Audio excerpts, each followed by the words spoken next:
Hello friends, welcome to nursing tutorial.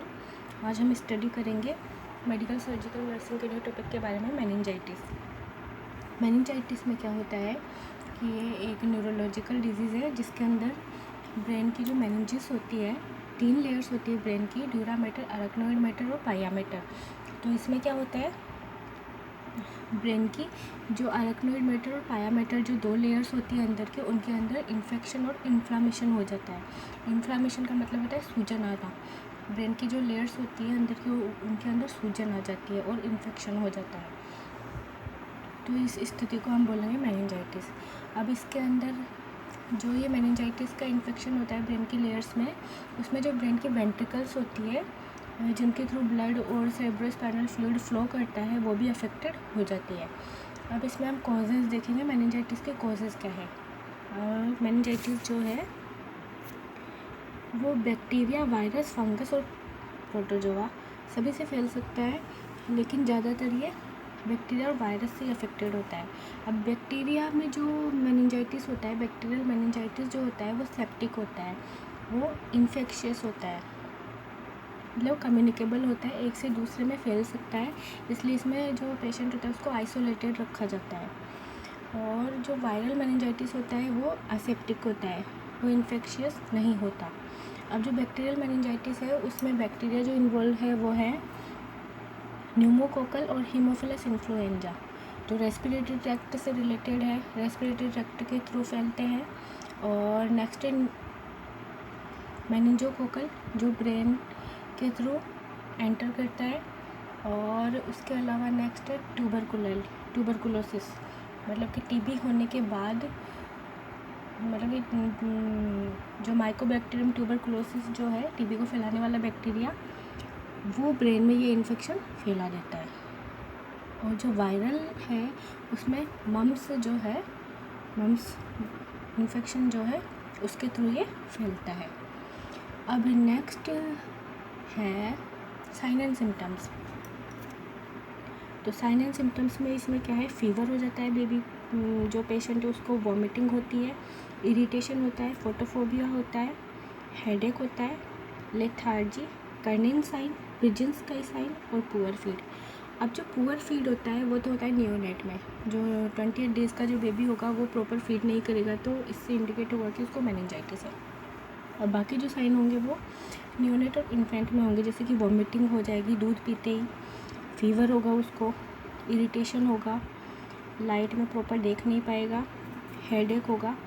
और जो Corning sign और ब्रिजेंस का ही साइन है वो चिल्ड्रन, इन्फेंट और अडल्ट, इनके अंदर ज़्यादातर देखा जाता है।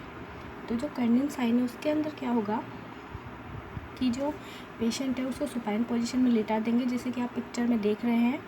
और फिर उसके बाद क्या करेंगे, उसके जो नी है और जो हिप है उन दोनों के बीच में 90 डिग्री का एंगल बनाते हुए जो लेग है उसको एक्सटेंड करेंगे, फेस की तरफ, हेड की तरफ एक्सटेंड करेंगे।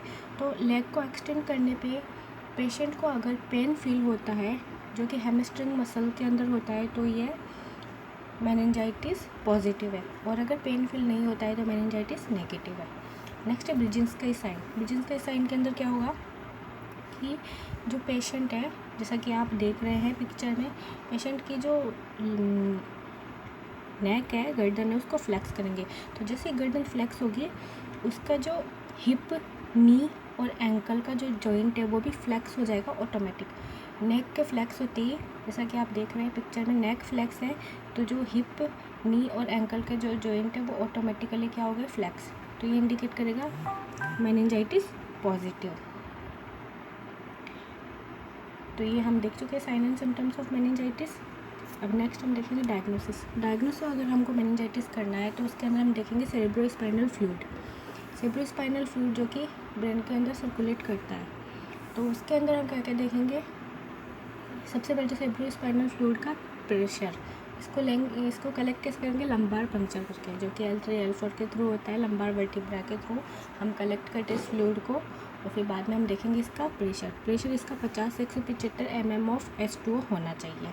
नेक्स्ट हम देखेंगे प्रोटीन जो है वो 100 से ज़्यादा हो जाता है तो ये मेनिंजाइटिस को इंडिकेट करेगा। WBC 4000 से 11000 होती है तो ज़्यादा हो जाएगी तो इंडिकेट करेगी मेनिंजाइटिस को।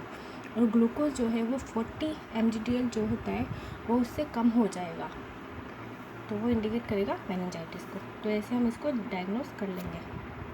नेक्स्ट है ट्रीटमेंट में हम क्या करेंगे, मेनिंजाइटिस में सिफेक्सिम और वैनकोमाइसिन ये एंटीबायोटिक देंगे और उसके अलावा पेशेंट को प्रोटीन डाइट नहीं देंगे और उसके अलावा उसके हेड को 30 डिग्री के एंगल पे एलिवेट करके रखेंगे और उसके अलावा पेशेंट को आइसोलेट रखेंगे अगर उसको बैक्टीरियल मेनिंजाइटिस है तो, क्योंकि यह कम्युनिकेबल हो जाता है, दूसरे पेशेंट में भी फैल सकता है, दूसरे बच्चों में फैल सकता है, तो उसको आइसोलेट रखेंगे। तो ये इसका ट्रीटमेंट है। तो हमने देखा है मेनिंजाइटिस, 1 बाय 1 हम देखेंगे। मेनिंजाइटिस क्या है, infection inflammation of meninges, brain की जो लेयर्स है अरेक्नोइड पायामीटर में इन्फेक्शन और इन्फ्लामेशन हो जाता है। कॉजेज हम देख चुके हैं, bacteria, virus, fungus, protozoa. Sign and symptoms हम देख चुके हैं, vomiting, fever, irritability, headache, Kernig sign, विजन्स का साइन, लेथार्जी, पुअर फीड और इरिटेबिलिटी। कर्निंग साइन और विजन्स का साइन अधिकतर एग्जाम में पूछा जाता है तो वो मैंने आपको प्रॉपर बता दिया है। कर्निंग साइन में क्या होता है कि सुपाइन पोजीशन में लिटा के उसके जो हिप है और नी है उनके बीच में 90 डिग्री का एंगल बनाया जाता है और लेग को क्या किया जाता है, एक्सटेंड। अगर उसको पेन फील होगा तो यह पॉजिटिव है। और विजन्स का साइन में क्या होता है, उसकी गर्दन को फ्लेक्स किया जाता है, तो जैसी गर्दन फ्लेक्स होगी उसका हिप, नी और एंकल का जॉइंट ऑटोमेटिक फ्लेक्स हो जाएगा तो इंडिकेट करेगा मेनिंजाइटिस पॉजिटिव को। नेक्स्ट डायग्नोसिस में हम ऑब्वियसली ब्रेन में सेरेब्रोस्पाइनल फ्लूइड फॉर्म होता है तो उसी को देखेंगे। तो इसमें हम क्या देखेंगे, प्रोटीन, ग्लूकोज और WBC, इनका रेशियो बढ़ जाएगा, कम हो जाएगा। WBC और प्रोटीन तो बढ़ जाएगा और ग्लूकोज कम हो जाएगा। और सेरेब्रोस्पाइनल फ्लूइड का जो प्रेशर है वो देखेंगे 50 से 75 mm ऑफ H2O नॉर्मल होता है तो वो ज़्यादा हो जाएगा। नेक्स्ट ट्रीटमेंट में हम देंगे सिफेक्सिन और वैनकोमाइसिन। उसके अलावा हेड को एलिवेट रखेंगे, बैक्टीरियल मेनिंजाइटिस है तो आइसोलेट रखेंगे।